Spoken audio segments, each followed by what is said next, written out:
que pareça, nós já estamos em abril. O tempo passa rápido, não é? Então, para poupar o seu trabalho de ficar bem informado com tudo o que acontece de mais importante no mundo da educação em Sergipe, nós estamos aqui. No programa de hoje, nós teremos aquela dica de filme que você adora para assistir no final de semana. O Dr. Hildon também estará presente para falar sobre os seus direitos. E por último, mas não menos importante, teremos uma entrevista com o diretor do DIEESE, Luiz Moura, que vai fazer uma análise do cenário financeiro do estado de Sergipe. Fique com a gente! Aqui, você já sabe, tem informação com qualidade e credibilidade. Está no ar, TV Sintese.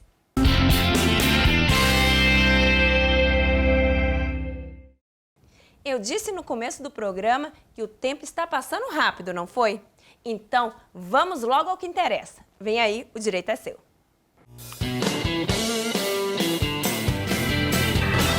O direito é seu. Queridos professores, queridas professoras, há algum tempo vimos informando a situação relacionada ao repasse dos 60% dos precatórios do Fundef e do Fundeb aos profissionais de magistério.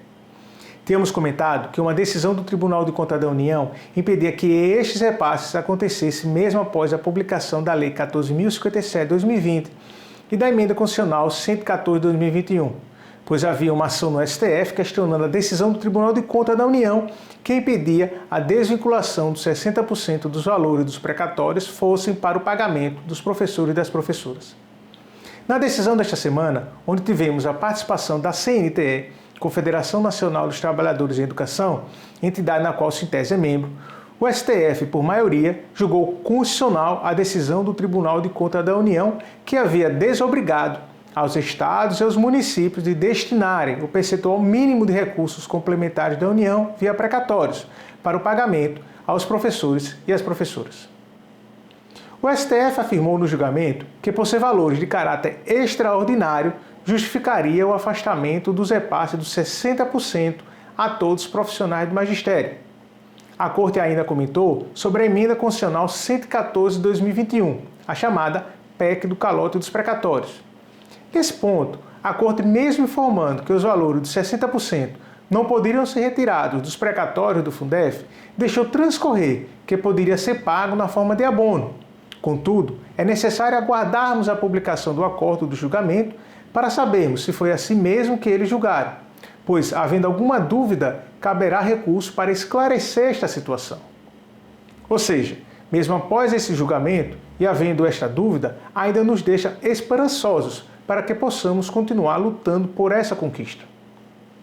Por isso, professores e professoras, havendo alguma dúvida sobre este assunto ou qualquer outro relacionado ao direito da classe magistério, entre em contato com os advogados Sintese, fazendo seu agendamento prévio através do site do sindicato ou pelos telefones da sede ou das suas subsedes. A todos, um forte abraço e até o próximo programa. O direito é seu. Bem, como eu anunciei na escalada do programa, nós vamos conversar agora com o diretor do DIEESE, Luiz Moura. Boa tarde, Luiz, tudo bem? Boa tarde. Luiz, o DIEESE tem cumprido um importante papel na luta em defesa da classe trabalhadora, seja participando das mesas de negociação coletiva, seja se aprofundando no debate das finanças públicas. Você, enquanto diretor do DIEESE, por gentileza, faz para a gente uma análise sobre a atual situação financeira do estado de Sergipe.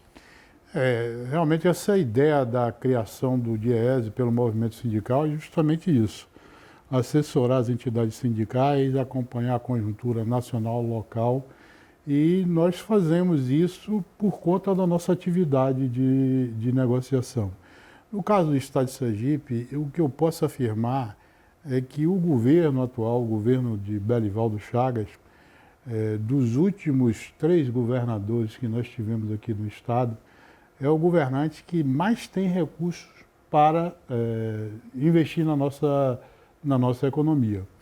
O governador Belivaldo, ele fez um ajuste fiscal que penalizou muito os trabalhadores, quer seja não reajustando o salário dos trabalhadores, quer seja fazendo uma reforma da Previdência draconiana e fazendo aqueles aquele confisco dos 14% dos aposentados e pensionistas aqui do estado de Sergipe. Isso tudo possibilitou que ele adquirisse, que ele acumulasse um volume de recursos que hoje, sem dúvida nenhuma, é o governante que mais tem recursos para investir no estado, graças ao sacrifício imposto com os servidores públicos.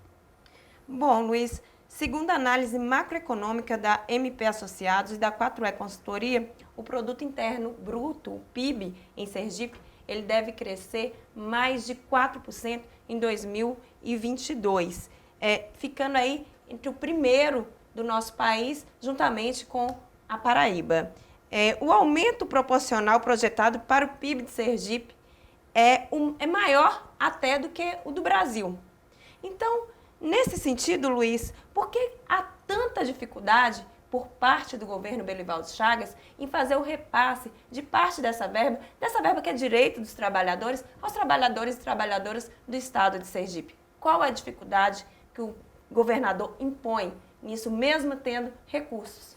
Fico feliz se, de fato, essas estimativas forem corretas. A gente tem que ter cuidado com essas estimativas, porque nem sempre bate, né? Porque o estado de Sergipe, há décadas, o PIB sergipano é 0,7% do PIB brasileiro.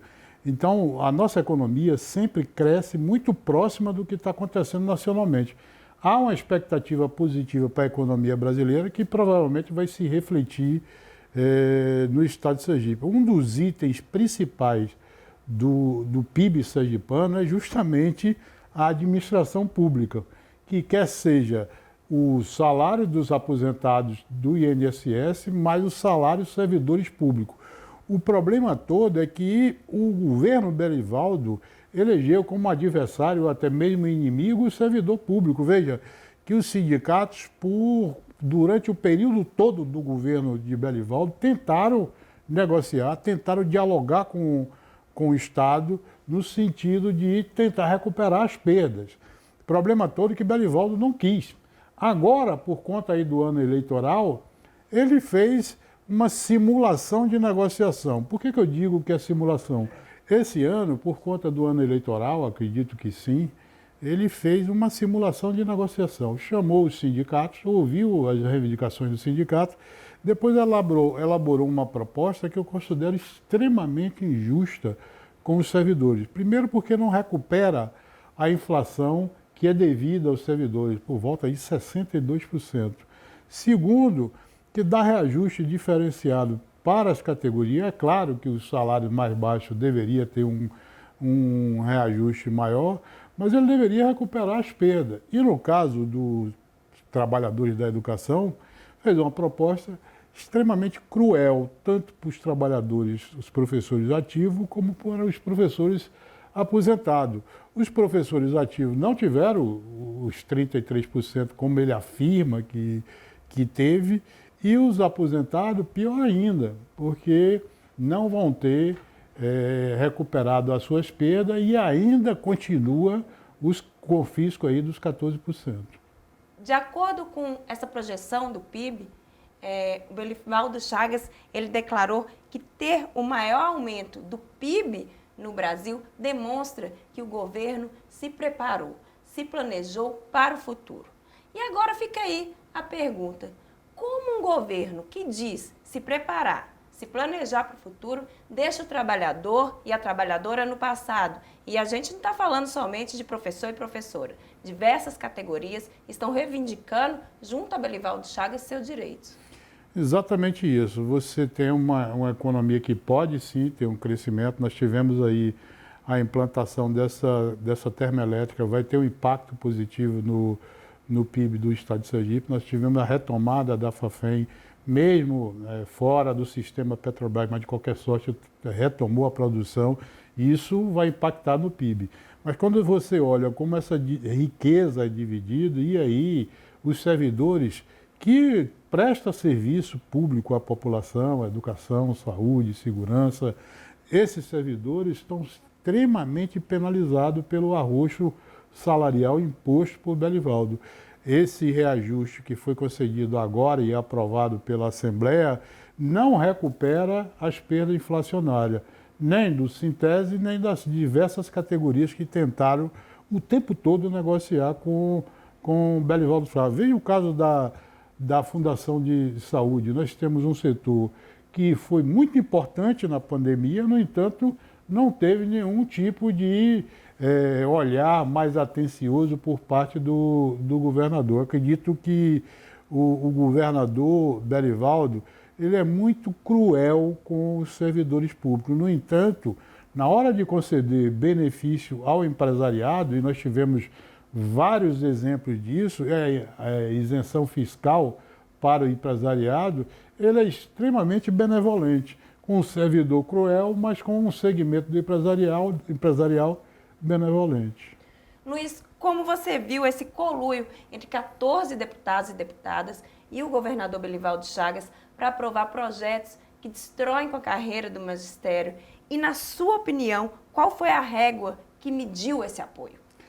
Veja, é extremamente estranho que isso tenha acontecido, porque se você olhar, os deputados estão num ano eleitoral, né, onde a sensibilidade política para aprovar determinado pacote de maldade, e foi isso que aconteceu, de uma categoria que é extremamente importante e numerosa para o Estado de Sergipe, cerca de 60 mil servidores ativos e inativos. Então, para o deputado colocar a sua digital lá, aprovando esse pacote de maldade, ficou sem a sociedade entender, né? O que levou o deputado a fazer esse tipo de atitude? Por que os deputados não ouviram os trabalhadores no sentido da justificativa das suas reivindicações?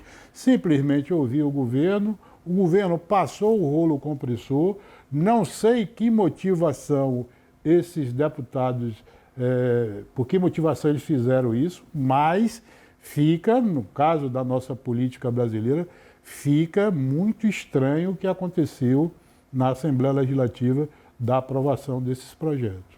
Luiz, você já falou um pouco aqui sobre esse desconto cruel que vem sendo feito pelo governo Belivaldo Chagas, aposentados e aposentadas. Então, quais são os prejuízos desse desconto? Não só na vida dos aposentados, mas também para o nosso Estado. Veja, a economia, né, nós estávamos falando de crescimento de PIB, sim, 80% do nosso PIB é o consumo das famílias. Quando você retira dinheiro da sociedade, você retira a circulação do recurso, porque o trabalhador, ele gasta tudo que ganha no comércio, na manutenção da sua vida. Veja, um professor que ganha R$5.000, ele está perdendo todo mês R$700 para o Estado de Sergipe. Esses R$700 está fazendo falta no dia a dia dele. É um remédio que ele deixou de comprar, é um presente para o neto que ele deixou de comprar. Então, agora, o projeto que foi enviado hoje para a Assembleia Legislativa tenta corrigir essa maldade, porque os 14% é para quem ganha acima de um salário mínimo. O governo Belivaldo apresentou um projeto hoje, essa semana, né, onde aumenta esse de um salário mínimo para 2 salários mínimos, justamente porque ele sabe que está penalizando. Os professores que, em média, ganham R$5.000, poderia ser beneficiado se voltasse o que era antes. O que era antes? O limite de isenção seria até o teto do INSS, que é mais de R$7.000. Então você teria praticamente todos os servidores públicos não sendo descontados esses 14%. A ideia é que termine em dezembro. Mas e quanto os servidores já perderam nesse período, desde que foi entrado em vigor, em abril de 2020, esse desconto? Quanto isso sacrificou a família do servidor, do professor, do trabalhador comum que ganhava acima de um salário mínimo? E qual o impacto disso na economia do Estado? Porque, de fato, você retirou o potencial de consumo desse trabalhador por conta do desconto.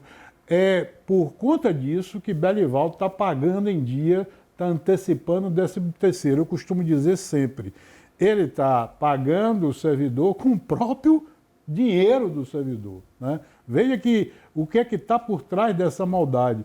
E se o candidato de Belivaldo for eleito, provavelmente vai enviar para a Assembleia a manutenção desses 14%. Eu fico muito triste se continuar esses 14%. Ele deveria era restituir os 14% que foi descontado do servidor, porque, com certeza, muitos servidores estão sentindo falta. São cerca de R$700 todo mês que é descontado de um professor aposentado. E a gente sempre ouve por aqui, nas nossas entrevistas com as aposentadas, o quanto isso impactou na vida delas e até tem gerado depressão, tem gerado outras doenças que também impactam na própria saúde do Estado. Então você vai ter uma série de impactos financeiros nesse sentido para o Estado. Realmente, quando você analisa essa questão financeira, sabe? Quando você analisa a questão do desemprego, da falta de renda, isso tudo leva a conflito familiar, isso tudo leva a problemas existenciais, que nós vivemos numa sociedade de consumo. Sabe? Se você retira do trabalhador a possibilidade dele consumir, de garantir a sua sobrevivência, é claro que leva, sim, a problemas de saúde, que, infelizmente, o Belivaldo, que tem 2 aposentadorias, não está nem aí para esse tipo de atitude do servidor, né? Porque se tivesse um olhar mais sensível a essas coisas, com certeza não estaria efetuando esse desconto, esses 14%. Ele diz que, não, nós fizemos uma responsabilidade fiscal. Responsabilidade fiscal com o dinheiro do servidor, né? Não foi com o dinheiro de arrecadação do Estado. Por que não aumentou a carga tributária em cima de setores que podem, sim, pagar por essa arrecadação? Olhou para o servidor e tirou do bolso do servidor um dinheiro que é muito caro para o próprio servidor. Muito triste mesmo. Luiz, nós estamos chegando ao fim da nossa entrevista. Eu gostaria que, por gentileza, você fizesse suas considerações finais. Sua câmera está aberta. Bom, agradecer novamente ao Sintese por o convite. Eu admiro muito o programa de vocês. Parabenizar você pela essa entrevista. Agradecer a produção do programa, porque é sempre um prazer estar dialogando com os professores através de um canal que é importante para os trabalhadores do Estado de Sergipe. Muito obrigada, Luiz. A entrevista com Luiz Moura terminou, mas o programa continua. Fique agora com o Cine Resistência. No escurinho do cinema, chupando drops de anis, longe de qualquer problema, perto de um final feliz. Em cartaz no Cine Resistência de hoje, o filme O Preço do Desafio. Jaime Escalante, um professor de matemática que dá aula numa escola em East Los Angeles e se recusa a rotular seus alunos do subúrbio como fracassados. Escalante é persuasivo, incentiva 18 garotos que estão lutando com as frações para se tornarem mestres da matemática e enfrentarem um dos seus maiores desafios, o Exame Nacional de Cálculos Avançados. Bom, para assistir, você já sabe, né? Vá ao YouTube, coloque o nome do filme e divirta-se. No escurinho do cinema, chupando drops de anis, longe de qualquer problema, perto de um final feliz. Bem, depois dessa dica de filme maravilhosa, a gente vai ficando por aqui. Aproveite bem o seu final de semana, pois, como dizia Oscar Niemeyer, a vida é um sopro. Mas sábado que vem, a gente está de volta. A você, boa tarde e boa sorte.